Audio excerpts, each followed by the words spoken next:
북한은 워낙 폐쇄된 사회 체제를 갖고 있어서 일부 NGO 외에는 북한 내부에 어떤 일이 일어나고 있는지 잘 알려지지 않았죠.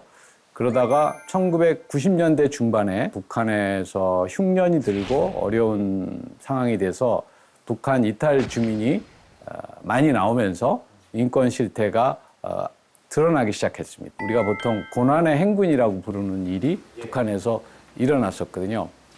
그때 북한 주민들이 북한을 이탈해서 주로 한국에 정착했죠. 그렇게 북한을 이탈한 탈북민들의 증언으로 북한 내의 인권 실태가 알려지기 시작한 거죠. 북한 인권에 대한 현실을 가장 우리 중에서 잘 알 것 같은 분인지 이송 씨라서 계속 물어볼 수밖에 없는 것 같은데 북한의 인권 상황은 현재 어느 정도인지 궁금합니다.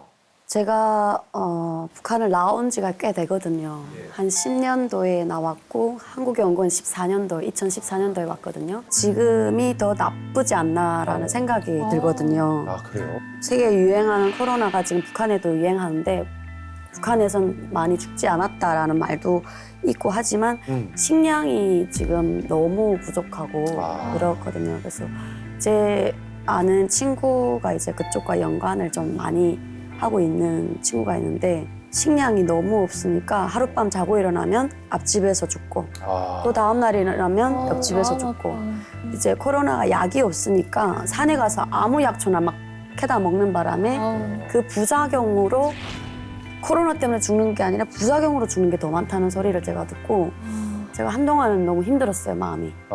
좀 많이 울었던 것 같아요. 너무 암담한 현실이네요. 너무 속상하기도 하고 너무 가슴 아프기도 하고. 네. 그렇게 되니까 국제사회도 북한에서 그런 일이 일어나고 있었어? 이런 걸 알게 됐고요.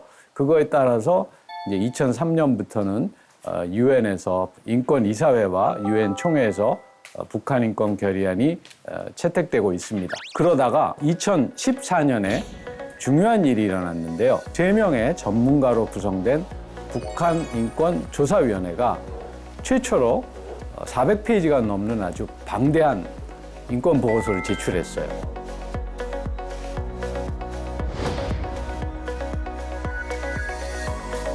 그런데 이 보고서에 북한의 인권 침해 상황이 인류에 대한 범죄에 해당한다. 이런 결론을 내렸습니다. 인류에 대한 범죄는 그냥 수사적인 표현이 아니고 국제 형사재판소에 회부될 수 있는 4대 범죄 중에 하나입니다. 그렇지만 북한 인권 문제를 국제 형사재판소에 회부하기 위해서는 유엔 안전보장이사회의 결정이 필요합니다. 그래서 2014년에는 사상 처음으로 안전보장이사회 안보리에서 북한 인권 문제를 논의하게 됐죠.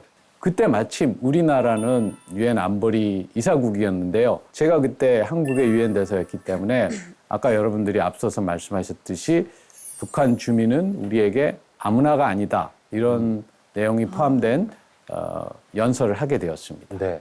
이 연설을 통해서 이제 국제적으로도 이제 북한 인권 문제가 크게 주목을 받았는데 혹시 이 연설을 통해서 이 북한의 인권 문제가 국제적으로 어떻게 개선됐나요? 좀 영향을 미쳤나요? 사실은 아까 제가 말씀드린 것처럼 이제 유엔 안보리에서까지 회의를 했으니까 북한 인권 문제를 국제 형사 재판소로 보낼 수 있는 여건은 다 갖춰진 거예요. 그렇지만 유엔 안보리에는 북한의 우방국인 중국과 러시아가 거부권을 가진 상임이사국이기 때문에 국제 형사 재판소에 보내는 그런 결정은 일어나지 못했고 안보리 회의는 그 후에도 몇 번을 더 했는데 중단된 적도 있고 아마 제 생각에 이제 다시 재개될 걸로 생각합니다.